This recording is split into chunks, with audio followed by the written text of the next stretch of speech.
नमस्कार, मैं हूं अशोक श्रीवास्तव और आप देख रहे हैं मीडिया दस्तक न्यूज। लोकसभा चुनाव से पहले चौधरी चरण सिंह के आदर्शों पर चलने वाली लोकदल पार्टी ने पश्चिमी उत्तर प्रदेश में किसान जोड़ो यात्रा निकालकर पश्चिमी उत्तर प्रदेश के राजनीति में हलचल पैदा कर दिया है। बताया जा रहा है कि इस शक्ति प्रदर्शन से पश्चिमी उत्तर प्रदेश की राजनीति पर अच्छा खासा असर पड़ने वाला है। हजारों की संख्या में ट्रैक्टर व निजी गाड़ियों से किसानों ने लोकदल के राष्ट्रीय महासचिव चौधरी विजेंद्र सिंह का माल्यार्पण कर स्वागत किया। आपको बता दें, चौधरी विजेंद्र सिंह ने दिल्ली के गाजियाबाद से बिजनौर तक शक्ति प्रदर्शन करते हुए हजारों गाड़ियों और ट्रैक्टर के साथ लंबी यात्रा निकाली। इसका उद्देश्य है किसानों को बड़े पैमाने पर पार्टी की नीतियों से जोड़ा जाना। चौधरी विजेंद्र सिंह ने मीडिया से अपनी बात साझा करते हुए कहा कि किसानों और पिछड़ों के हक के लिए मजबूती से लड़ाई लड़ी जाएगी। किसानों के लिए MSP कानून लाना चाहिए। मल्टीनेशनल कंपनियां किसानों को ठग रही हैं। आगामी लोकसभा चुनाव में लोकदल नया आयाम स्थापित करेगी। आइए सुनते हैं लोकदल पार्टी के महासचिव चौधरी विजेंद्र सिंह को। लेकिन इससे पहले आपसे निवेदन है कि आप कृपया हमारा चैनल सब्सक्राइब कर लें और बेल आइकन भी दबाएं, जिससे हमारे हर वीडियो की नोटिफिकेशन आप तक पहुंचती रहे। Bureau report, media Dastak, Bijnor, Uttar Pradesh. Party के उसमें आपने दिल्ली से बिजनौर तक रोड शो किया है, क्या मकसद है? क्या लोकसभा चुनाव की तैयारी? लोकसभा का चुनाव तो जनता तय करती है। हमारी तो जो एक किसान जोड़ो यात्रा थी, किसानों को एक मंच पे लाने का उद्देश्य था। जैसा आप लोगों ने देखा होगा, दिल्ली से लेकर बिजनौर तक शायद किसी ने इतनी भीड़ अपने जीवन में देखी हुई। और ये किसानों का सम्मान है, किसानों की एकजुटता है। और किसान जब ठान लेता है, क्या खेत हो या खलियान हो या दिल्ली हो या लखनऊ हो, वो जो चाहता है वो कर सकता है। अच्छा विजेंद्र जी, 2024 में लोकसभा के चुनाव हैं, किसान को जोड़ने के साथ साथ ऐसी क्या रणनीति होगी और समाज के लोग भी जोड़े बिजनौर से? देखिए, किसान इस समय ठगा महसूस कर रहा है। आज अगर आप देखें, स्पेशली पश्चिम उत्तर प्रदेश में 70% किसान हैं। गन्ने की समस्या है, MSP लागू नहीं है, MSP का कानून पूरी तरह लागू नहीं है। आप गन्ना पैदा करते हो, बैंक से ऋण लेते हो, गन्ना मिल में डाल देते हो और आपको ये नहीं मालूम होता कि आपको उसका पैसा कब मिलेगा।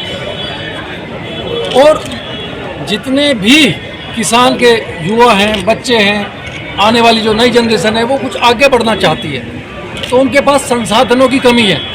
अगर वो आज ट्रैक्टर बाज़ार से खरीदना चाहे, आप सब लोगों को मालूम होगा कि इस समय किसानी बहुत छोटी बच गई है। 5 बीघे 10 बीघे के खाली खेत बचे हुए हैं। और जब युवा किसान ट्रैक्टर लेने जाता है, तो उस समय उसके माँ बाप, उसके बुजुर्गों, उसके बाप दादाओं की ज़मीन गिरवी रखने के लिए कहा जाता है। तो ये कहाँ का न्याय है, कहाँ का इंसाफ है? जब आप 1 करोड़ 2 करोड़ 5 करोड़ की गाड़ी लेने जाओ तो उसमें तो हायर परचेज चढ़ा देते हो, और जब ट्रैक्टर लेने जाते हो तो हमारे माँ बाप की जो पुरखों की जो ज़मीन दी हुई है उसको गिरवी रख लेते हो। तो हमारा ये कहना और मानना है कि अगर हम लोग ट्रैक्टर ले रहे हैं तो गाड़ी की तरह उस पर भी उसी तरीके से लोन दिया जाए। और अगर किसान ट्रैक्टर की किस्त नहीं जमा कर पाता तो अपने ट्रैक्टर ले जाए। RLD, राष्ट्रीय लोकदल और आपके लोकदल में क्या अंतर? लोग कंफ्यूज हैं अभी। आप इसका जो भेद है वो कैसे खुलेगा? देखिए, ये चौधरी चरण सिंह जी की पार्टी है। चौधरी चरण सिंह जी इसके संस्थापक थे। उन्हीं का डंडा झंडा उठा के हम लोग सब लोगों के बीच में हैं। देखिए, आज की डेट में ऐसा कोई भी इंसान नहीं जो एक दूसरे को पहचान ना सकता। हम यहाँ पर एक दूसरे पर आरोप प्रत्यारोप की राजनीति करने नहीं है। हम तो यहाँ पर सिर्फ किसानों को एकजुट करके उनके जो मुद्दे हैं, जो छूट गए हैं, जो सरकार नहीं देख रही है, खाली उनको उठाने का है। आज आपका रोड शो हुआ है दिल्ली से बिजनौर तक। पश्चिम में आपने सियासी जमीन हिला दी है। इसका जो प्रभाव है किन किन दलों में पड़ेगा? सपा बसपा? इसका प्रभाव खाली किसानों के हित में पड़ेगा। लोग किसानों के घरों में जाएंगे, क्या वो पक्ष हो क्या विपक्ष हो। दलों से ना तो राजनीति कर सकते हैं और ना ही किसी दल का आज के समय में किसानों के प्रति रुझान है। क्या आप आने वाले चुनाव में निष्पक्ष लड़ेंगे या किसी के साथ? अगर जैसा जनता कहेगी, जैसे मजदूर किसान युवा वर्ग कहेंगे, जो उनका फैसला होगा वो सर। अपना मुकाबला किस पार्टी से समझते हैं? हमारा मुकाबला किसी पार्टी से नहीं। आपने देखा, शायद आप सब लोग गवाह होंगे, यहाँ LIU की रिपोर्ट, IB की रिपोर्ट, मीडिया बंधुओं की रिपोर्ट, दिल्ली से बिजनौर तक आज तक शायद मेरे या आपके जीवन में इतना बड़ा किसान समूह एक साथ नहीं आया होगा। अच्छा, आज आपके रोड शो को देखकर लगता है कई नेताओं की नींद उड़ गई होगी। नींद तो सभी की उड़ गई है, लेकिन किसान चैन से सोएगा। भैया 2024 में किसानों के अलावा और कौन सा बड़ा मुद्दा आपके लिए अहम है? युवा रोजगार, कुटीर उद्योग।